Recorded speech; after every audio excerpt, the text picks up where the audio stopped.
পছন্দ। হায় হায় হায়, আমার একই সর্বনাশ হলো। বড় ছেলের বিয়েতে একটা কানা করিও পেলাম না। মেজর ছেলে তো লাভ ম্যারেজ করলো। আর ছোট ছেলের বিয়েতে কত আশা করেছিলাম, 10,000 টাকা নগদ নেব, ফ্রিজ নেব, টিভি নেব। আর আমার কত শখ ছিল একটু ফ্রিজের ঠান্ডা জল খাবো। ঠিক আছে, মাথা ঠান্ডা করো। নতুন বউ এসেছে, নিজের চরিত্র তুলে ধরো না। ও বেচারা হয়তো আবার ভাববে এ কোন জঙ্গলে উঠলাম রে বাবা। তুমি থামো। মাসে মাসে মাত্র 200 টাকা করে পাঠায়, বিয়ে করলো কোন সাহসে?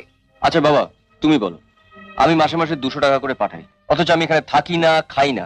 আমার রিপ্রেজেন্টেটিভ হয়ে তোমাদের ছোট বউ যদি এখানে... তুই চুপ কর। কার মেয়ে, কোন জাতের মেয়ে, কিছুই জানা নেই। আরে ওসব জেনে কি হবে?